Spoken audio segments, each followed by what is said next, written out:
Hello अस्सलाम वालेकुम, this is Ranjit.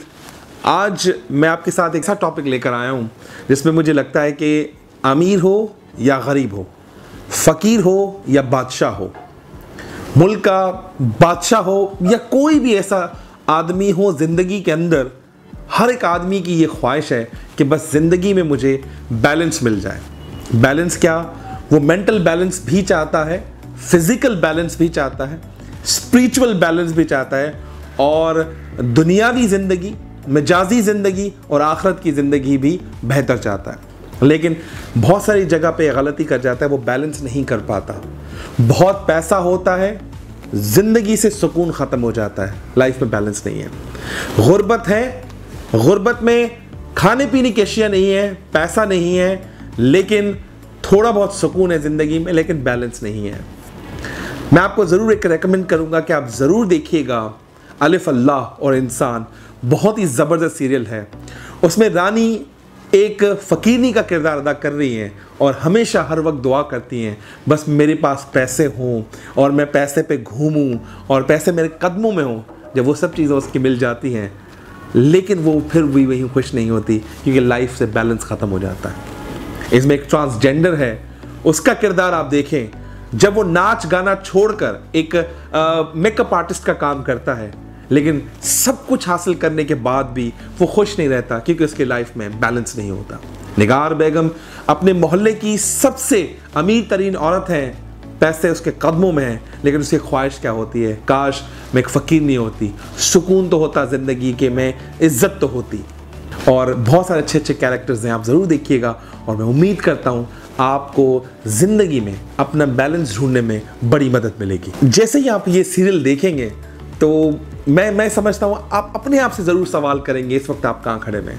क्या हम पैसे के पीछे भाग रहे हैं, अच्छी नौकरी के पीछे भाग रहे हैं, बहुत बड़े बिजनेस के पीछे भाग रहे हैं, या फिर कहीं हम कोई गलती तो नहीं कर रहे, या फिर जो अभी जिस तरह की ज़िंदगी हम गुजार रहे हैं उसमें कोई गलती तो नहीं हो रही?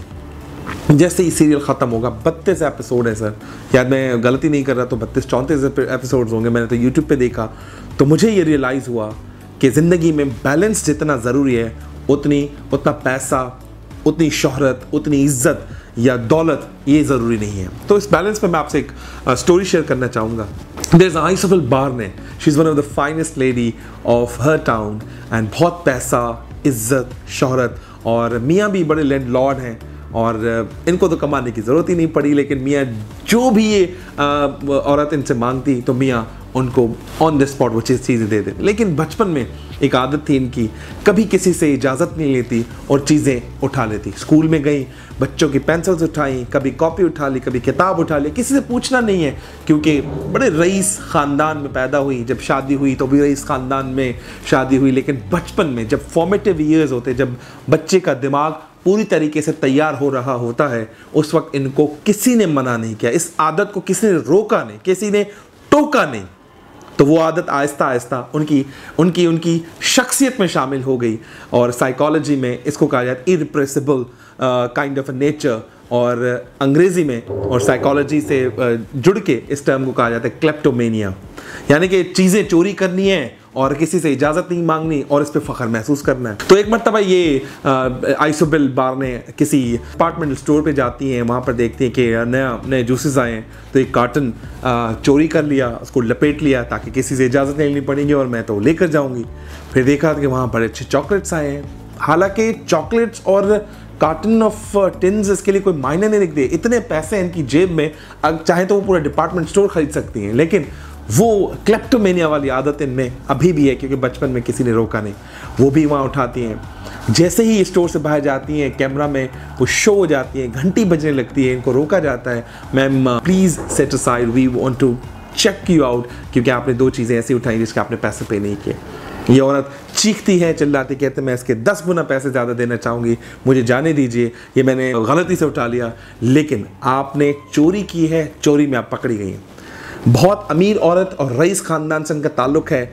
जब ये बात शहर में फैलती है, उसके बाद मीडिया में इसकी कवरेज होती है, हर आदमी इनका मजाक उड़ाने लगता है। वो जो मजाक और मीडिया में बात उठती है, वो ये बर्दाश्त नहीं कर पाती। वो इसलिए बर्दाश्त नहीं कर पाती क्योंकि बचपन में लाड प्यार, शादी के बाद बेतहाशा मोहब्बत, बेपनाह दौलत और अमीर घराने में जो रहने वाली, उसको इस जिल्लत का कभी सामना नहीं करना पड़ा। लेकिन आज जितनी जिल्लत हुई है वो जिल्लत बर्दाश्त नहीं कर पाई। पहले दिन बर्दाश्त किया, अगले दिन खाना छोड़ दिया, तीसरे दिन किसी से बात करना गवारा नहीं समझा, चौथे दिन अपना रूम लॉक करके सुसाइड अटेम्प्ट करती हैं और सुसाइड अटेम्प्ट सक्सेसफुल हो जाती है और आइसोबेल की ज़िंदगी वहाँ ख़त्म हो जाती है। आप क्या समझते हैं, आइसोबेल के पास क्या पैसे की कमी थी? आइसोबेल के पास क्या चीज़ों की कोई कमी थी? आइसोबेल के पास कमी थी तो किसकी? एक बैलेंस की। उसने इतनी दौलत, इतनी शोहरत जो कमाई थी वो उसको बैलेंस नहीं कर पाई, उसको अच्छे तरीके से प्रेजेंट नहीं कर पाई। अगर ये औरत चाहती, उसको इनर पीस हासिल करना चाहिए था उस वक्त, लेकिन इसने इनर पीस किसको समझा कि मैं एक मलिका हूँ और मैं जो करना चाहूँ कर सकती हूँ, क्योंकि मैं जो करती हूँ अपने सुकून, अपनी खुशी के लिए करती हूँ और मुझे कोई रोकने वाला नहीं, कोई टोकने वाला नहीं। लेकिन एक खबर उनकी सुसाइड का सबब बन जाती है। यकीन मानिए कि अगर आपने अपने बैलेंस को ठीक नहीं किया तो आपकी हालत भी इसी आइसोबेल मारने की तरह होगी। यकीन मानिए, बैलेंस कैसे ढूंढना चाहिए या कैसे हासिल करना चाहिए। आप कहीं पे भी नौकरी करते हैं तो नौकरी में इतने गुम मत हो जाइए कि आप अपने रिश्तेदारों को भूल जाएं। नौकरी से थोड़ा टाइम मिले, अपनी सेहत को भी टाइम देना है, अपनी फैमिली को टाइम देना है और अपने स्पिरिचुअल यानी कि जिस रिलीजन से आपका ताल्लुक है उसको टाइम देना है, अपने दोस्तों को टाइम देना है, रिश्तेदारों को टाइम देना है। उसके अलावा भी अगर आपके पास थोड़ा टाइम बच जाता है तो दूसरे लोगों को भी टाइम देना है। मैं दोबारा ये स्टेटमेंट रिपीट, दो तरह के लोग होते हैं, एक बड़ा आदमी और एक बड़ा इंसान। बड़ा आदमी अपने लिए तो सारी जिंदगी लगा जाता है, लेकिन बड़ा इंसान अपने अलावा दूसरों का भी काम करता है और दूसरों को जो काम करता है वो ज़िंदगी में हमेशा बैलेंस ढूंढता है और बैलेंस ढूंढने के बाद इनर पीस को हासिल करता है। In this world one of the most difficult thing to find a balance. Once you find the balance, whether you are poor, middle class or even upper class, you will be in complete peace. Thank you very much. उम्मीद करता हूँ आइसोबेल से, अलिफ अल्लाह और इंसान के serial से आप ज़रूर सीखेंगे और मेरा मैसेज आगे लोगों पर इम्पार्ट करेंगे। Thank you very much.